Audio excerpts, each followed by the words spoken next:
마지막 또 새해를 맞는 시간에 사실은 오늘 말씀에 보면 모세가 여호수아에게 안수할 때 그 지혜의 영이 그에게 충만했다고 하는 말에 꽂혀서 오늘 말씀을 이렇게 생각하게 됐습니다. 그래서 사실은 말씀보다도 말씀 끝나고 나서 여러분들을 위해서 기도할 때 하나님의 그 같은 역사가 임해서 2026년 한 해 여러분의 삶에 정말 하나님의 그 놀라운 지혜의 영의 역사가 함께하는 그런 시간이 되기를 주 이름으로 축원합니다.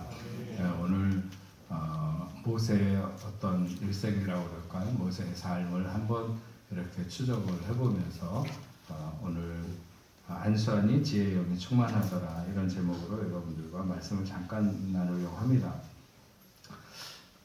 모세는 하나님 앞에서나 사람 앞에서 꽤 놀라운 삶을 산 그런 사람이었음이 분명합니다. 120세의 평생을 3등분하면 첫 번째 40년은 애굽의 공주의 아들로 왕궁의 모든 문물을 배우고 익히며 살게 되고 40년은 장인 이드로의 양떼를 돌보는 목자로서의 삶을 광야에서 살아가게 됩니다. 그리고 마지막 40년은 이스라엘 백성을 애굽에서부터 인도에 내서 그들을 데리고 광야를 지나 가나안의 입구까지 오게 되는데 그것이 그의 마지막 부분입니다. 아브라함이 하나님 앞에서 굉장히 존귀한 자였습니다. 복의 통로가 되기도 했고 믿음의 조상으로서 하나님의 구원 계획이 아브라함으로부터 구체화되었다 이렇게 말할 수 있죠. 그는 하나님 앞에서나 사람들 앞에서 매우 크고 존귀한 자였습니다. 하지만 그가 믿음의 씨앗 같은 그런 생명적인 역할을 한 것이 분명하지만 그러나 자기 가족이나 부족을 책임지는 그 범위를 크게 벗어나지는 않았습니다. 하지만 모세는 그의 삶의 궤적이 하나님 앞에서나 사람 앞에서 굉장히 장엄했고 또 대단했다고 말할 수 있습니다. 그는 제사장도 아니고 왕도 아니었지만 200만의 사람들을 40년간이나 아무것도 없는 광야에서 이끌었습니다. 이스라엘이라는 단 한 번도 훈련되지 않는 오합지졸 같은 그들을 데리고 결국은 광야를 지나 그들이 약속받은 가나안 땅의 입구까지 그들을 데리고 온 것을 알 수 있습니다. 물론 어려움이 없지는 않았지만 그래도 포기하시려고 하시는 하나님을 설득해서 그는 결국 그 백성을 목적한 가나안 땅이 건너다 보이는 그까지 인도한 것이죠. 사실 모세는 하나님이 준비하신 지도자임이 성경 여러 곳에서 엿보이고 있습니다.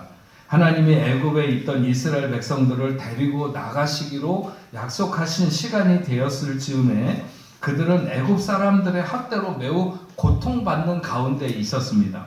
남자라면 태어나면 무조건 죽을 수밖에 없는 환경이었지만 하나님을 두려워하는 산파 시프라와 브라라는 사람을 준비시킨 것 외에도 또 모세의 아버지와 어머니가 만나는 그런 것에도 이미 관여하고 있음이 분명합니다.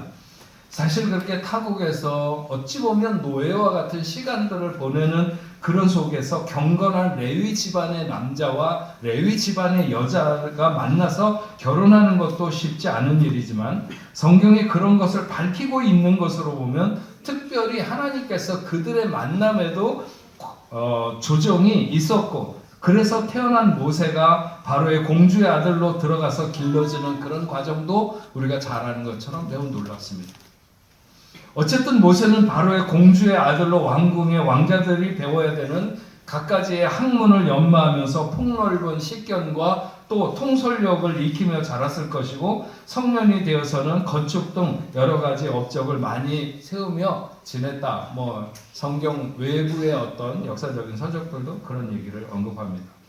그럼에도 불구하고 그는 단순히 애굽 공주의 아들이라는 것에 취해 있지 않고 자기가 어떤 민족의 백성인지에 대해서 의식을 가지고 살았다. 이렇게 말할 수 있죠. 결국 어느 날 자기 동지들끼리 싸우는 것을 말리다가 살인에 이르게 되고 그것이 드러날 것에 대한 염려로 왕궁을 떠나면서 그는 그의 삶은 제 두 번째 장르로 넘어가게 됩니다. 모세는 미디안의 장인 이드로의 7딸 중에서 시보라와 결혼을 하게 되고 광야 생활 중에 하나님을 만나게 되죠. 외형적으로 드러나는 것은 아무것도 없는 고요한 시간이었지만 하나님과 이 시간의 영적 접촉이 그가 이스라엘을 이끌 수 있는 지도자의 자질을 갖추는 그런 시간이 되었다고 보여집니다.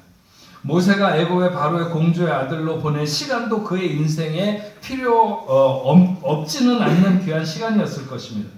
그러나 그냥 이들의 양무리를 치면서 보내는 그 광야의 40년은 그의 내면이 또 그의 영적인 면이 하나님 앞에 연단되기에 반드시 필요한 시간이었다. 그렇게 보여집니다. 이를테면 모세는 이 기간에 하나님과 더불어 호흡하는 것을 배운 시간이다. 이렇게 보고 싶습니다. 마치 엘리야가 그리 시냇가에서 보내는 시간은 너무나도 심심하고 밋밋하고 아무 일도 없는 것 같지만 오히려 그 지루했던 시간이 굉장히 그에게 훈련이 되었던 것처럼 40년을 이 모세가 채웠을 때 이스라엘 백성들을 애굽에 데리고 나가시려고 하는 하나님의 때가 온 것을 알 수 있습니다. 이스라엘 백성들을 애굽에서 데리고 나가려고 할 때 모세를 통한 바로와의 대결은 그 어떤 지도자가 그렇게 하나님의 직접적인 역사를 동반한 적이 없는 초자연적인 역사를 연거푸 나타내며 모세는 이스라엘 백성들을 애굽에서 데리고 나오는 데 성공합니다. 하지만 모세의 적은 단순히 애굽 사람들만은 아니었습니다. 오히려 모세는 자기 백성들의 불신과 더 힘겨운 싸움을 싸워야 했습니다. 그러면서 그는 이스라엘 백성들을 데리고 뒤돌아설 수 없는 홍해를 건너게 되는 것이죠. 이스라엘 백성들에게 지금까지 자기들의 역사 중에 가장 자랑스러운 역사의 한 장면을 꼽으라고 하면 10명 중에 9명은 모두 다 이스라엘 백성들이 홍해를 육지와 같이 건넌 그 사건을 다 들 것입니다. 그들은 지금껏 그렇게 장대한 하나님의 역사를 개개인이 체험할 수 있는 그 위대한 역사에 모두가 놀랐을 것이고 아마도 홍해를 건너면서 그들은 애굽에 대한 많은 생각을 그때서야 포기하게 되었을지도 모릅니다. 그러나 이런 이스라엘 백성들의 생각은 길게 가지 못했고 여러 가지 힘들고 불편한 일을 만날 때마다 그들에게는 원망이 터져 나왔습니다. 사람은 조금만 살다가 힘들어지면 익숙한 환경으로 돌아가고자 하는 이 회귀 본능이 작용되었고 그들은 끊임없이 이런 그들이 젖어 있었던 애굽의 문화를 동경하면서 그리로 돌아가야 될 것 같은 이런 생각을 했습니다. 시내산에서 하나님의 말씀도 받았고 그들은 좀 더 하나님을 향한 단단한 믿음을 가져야 했지만 결국 가데스바네아에서 그들은 또 애굽으로 돌아가기를 꿈꾸고 하나님을 반역하게 됩니다. 하나님은 그들을 모두 다 죽여도 모세로 하여금 새로운 나라를 만들 수 있다고 했지만 모세는 하나님께 매달렸습니다. 모세의 인생에 있어서 모세의 생애에 있어서 가장 위대한 힘을 발휘하는 순간이라고 말할 수 있죠. 그는 진노의 하나님을 온몸으로 막아섰고 결국 광야를 지나는 그 백성들과 함께 해주시기를 약속을 받아내는 것을 알 수 있습니다. 그렇게 해서 모세는 광야를 38년 동안 더 돌아서 오늘 말씀하고 있는 느보산, 지금의 이 요르단 암만에서 조금 더 사해 쪽으로 이렇게 가다가 바다 쪽으로 가다가 정확하게는 바로 여리고가 건너다 보이는 그 사해 바다가 시작하는 지점 정도에 있는 느보산에 도착하게 되는 거죠. 정말 날씨만 좋다면 가나안 땅 저 맨 꼭대기인 단에서부터 남쪽 부엘세바를 지나 애굽으로 가는 그 길까지 다 보이는 그것이 건너다 보이는 그런 곳이죠. 모세가 서서 가나안을 쳐다봤을 것이라고 이렇게 뭐 정확한 지점은 알 수 없지만 어쨌든 그랬을 것이라고 하는 그곳에 저도 한 2번 정도 갔었습니다. 거기서 이제 요단강에 내려가는 것은 모든 사람들이 한꺼번에 내려가도 한나절이면 충분했고 요단강을 건너면 바로 가나안이 시작되기 때문에 모세는 하나님이 약속하신 땅 코앞에까지 왔다 이렇게 말할 수 있습니다. 말이 40년이지 정말 어떤 한 사람의 일생 같은 시간을 모세는 광야에서 80에서 120세가 되는 그런 시간을 다 보내게 되었습니다. 이스라엘을 이끌고 애굽을 나서던 그날이 엊그제 같은 기억일 수 있을 것입니다. 왜냐하면 제가 거의 40년이 다 돼가는데 파리에 온 시간이 근데 엊그제 같은 기억으로 있거든요. 네. 어쨌든 모세도 그랬을 거라고 봅니다. 수도 없이 많은 일들이 광야에서 있었습니다. 하지만 그 어떤 우여곡절이 있었든 이제 크지 않은 그런 요단강만 건너면 그토록 이루고 싶었던 가나안 땅을 밟을 시간이 온 것입니다. 그런데 바로 그렇게 그리워하고 소망하던 가나안 땅을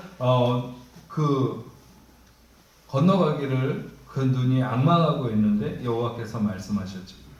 내가 아브라함과 이삭과 야곱에게 맹세하여 그의 후손에 주리라 한 땅이라 내가 네 눈으로 보게 하였거니와 너는 그리로 건너가지 못하리라. 어느 때 하나님은 한없이 너그러우신 것 같은데 어느 때 하나님은 한없이 냉정하십니다. 내가 이스라엘 백성들이 애굽에서 가나안에 이르는 여정 중에 가장 불가사의하게 여겨지는 구간이 한 구간이 있습니다. 언젠가도 한번 얘기한 적이 있는데 아르논이라고 하는 골짜기가 있는데 그들이 그 골짜기를 어떻게 넘었을까? 분명히 그 아르논 골짜기를 넘어서 이 사람들이 지금의 모세와 그 사람들이 거기에 이르게 되는데 그 아르논 골짜기는 정말 우리가 발을 헛디뎌서 한번 이렇게 삐끗해갖고 잘못 내려가게 되면 끝이 안 보이는 데까지 멈추지 않고 내려갑니다. 이게 모래도 아니고 돌도 아니고 어정쩡한 그러면서 앞사람이 기어 올라가면 계속 이 모래와 돌이 뒷사람에게 이렇게 떨어지는 정말 뭐랄까 한 45도? 45도도 더 될지도 모릅니다. 하여튼 그런 그 경사가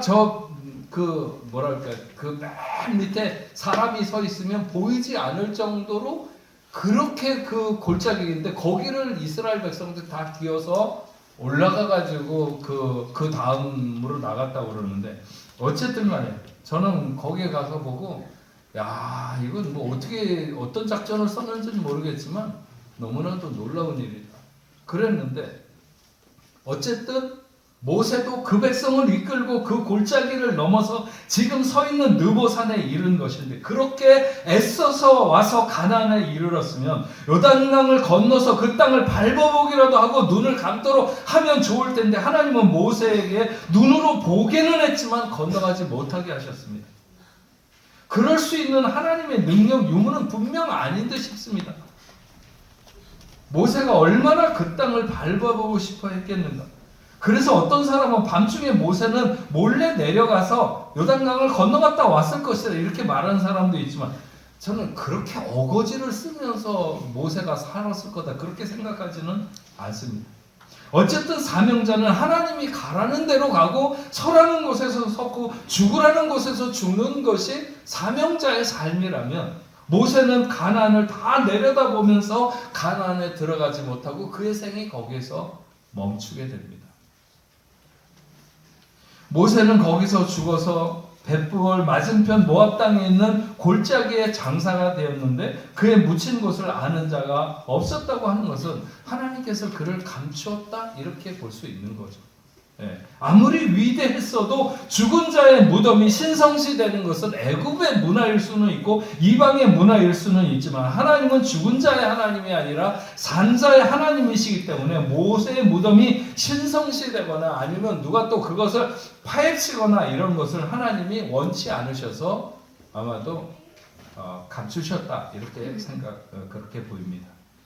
다만 7절에 나와 있는 말이 참 인상적인데 모세가 죽을 때 나이 120세였으나 그 눈이 흐려지지 아니하였고 기력이 쇠하지 아니하였더라. 오늘쯤 살아가는 사람들의 최고의 소망은 아마 한 120살까지 사는 게 아닐까 이렇게 생각이 듭니다.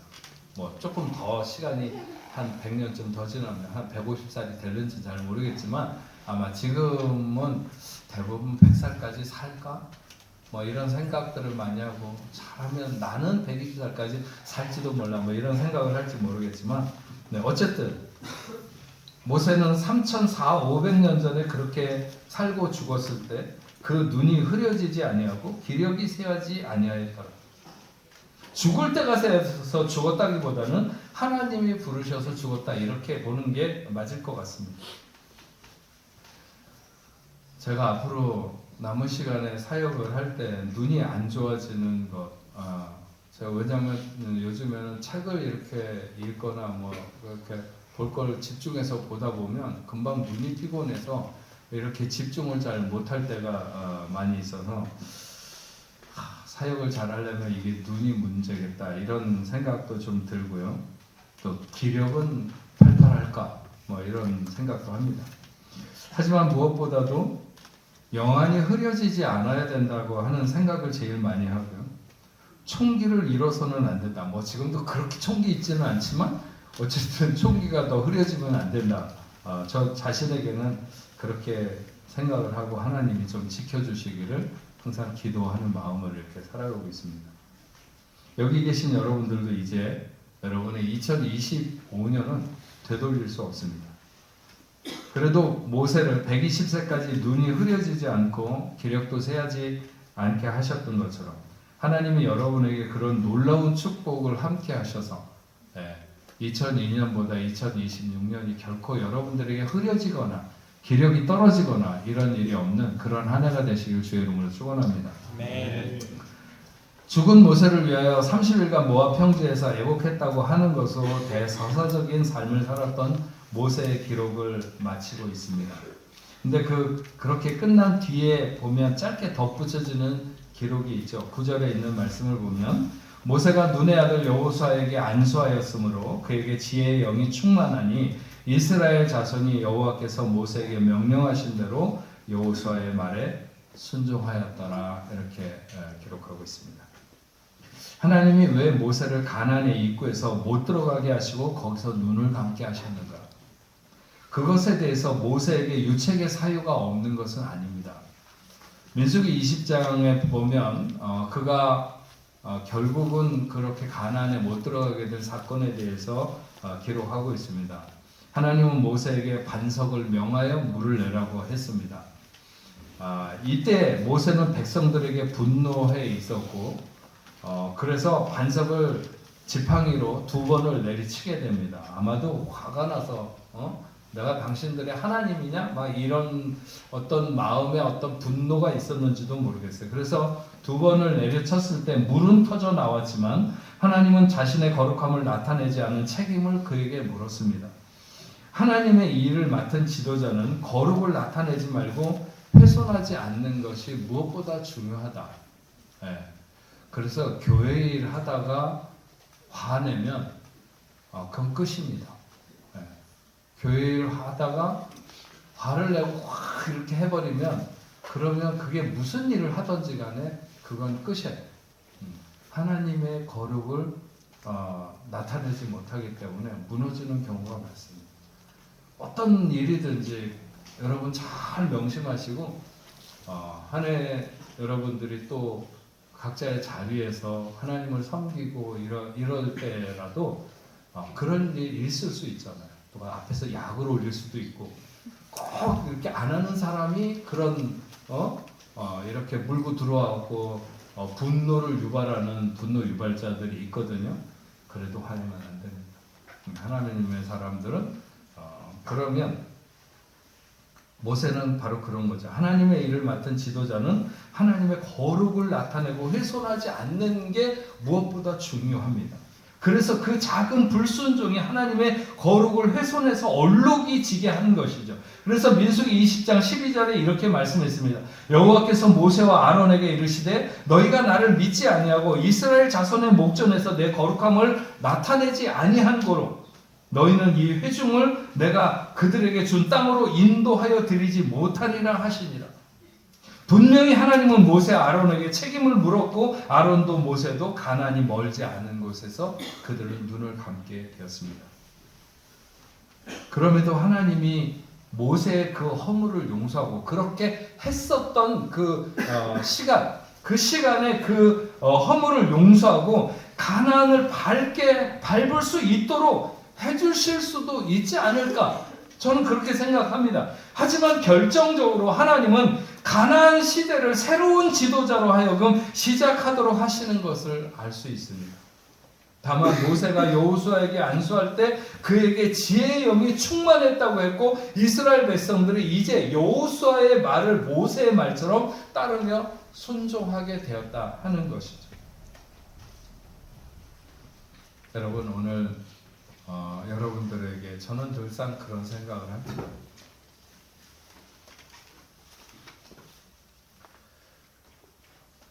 제가 손을 얹어서 여러분들이 손을 얹어서 얻는 것 때문에 여러분들이 복을 받는다면 집에 가지 말고 밤새도록이라도 계속 이렇게 하겠지만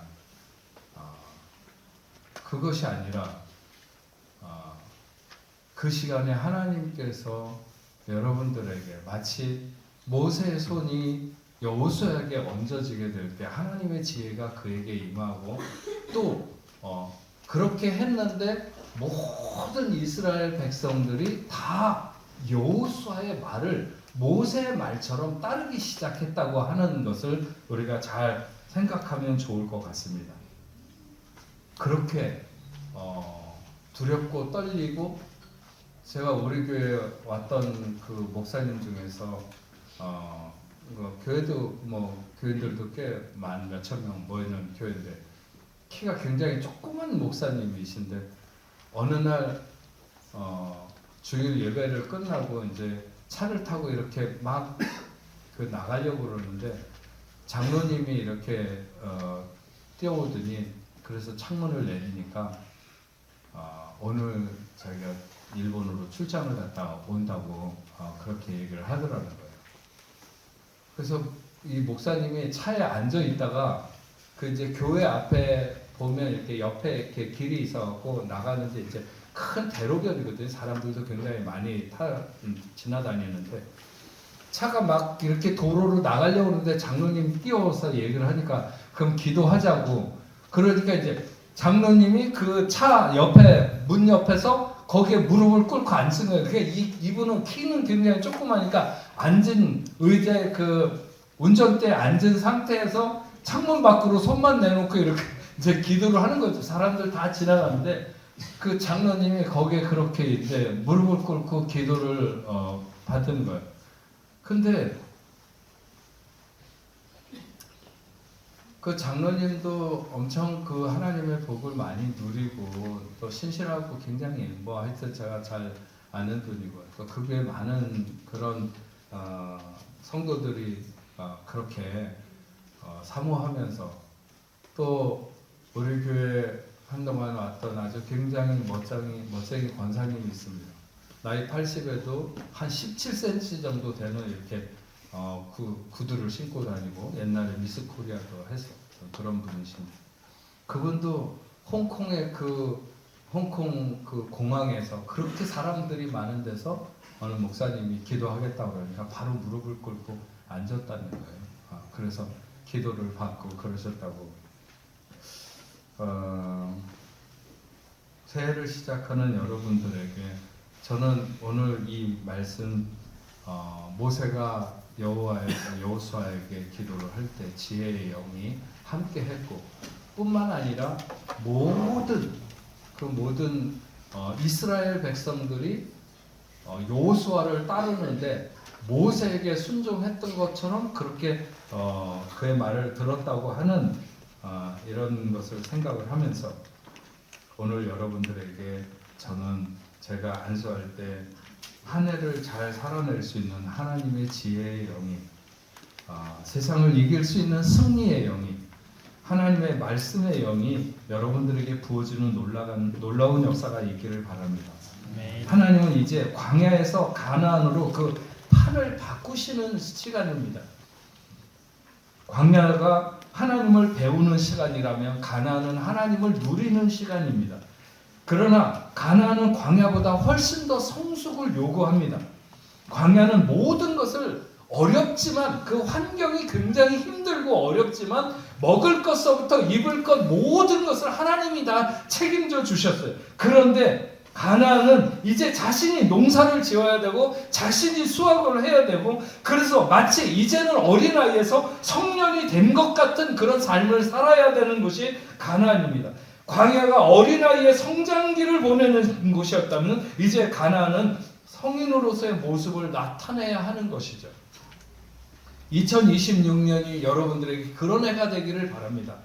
어린아이와 같은 신앙에서 이제는 성년이 된 신앙으로 성숙해서 하나님의 역사를 풍성하게 드러내는 그런 삶이 되기를 주의 이름으로 축원합니다. 하나님이 여러분 안에서 하나님의 꿈을 이루시는 그런 복된 새해가 되셔야 합니다. 하나님의 지혜의 영이 함께 하실 때 점점 더 주변에 많은 사람들이 여러분들을 따를 수 있는 하나님의 영이, 하나님의 지혜의 영이 여러분에게 함께하면 여러분 주위에 있는 많은 사람들이 여러분들을 따르게 될 줄로 믿습니다. 그런 세상의 리더가 되는 그런 큰 은혜가 여러분들에게 주어지기를 바라고, 여러분이 기도하는 대로 하나님이 여러분을 높이 들어서 이 시대 앞에 존귀한 하나님의 자녀들로 쓰신 그런 여러분 되기를 주의 이름으로 축원합니다.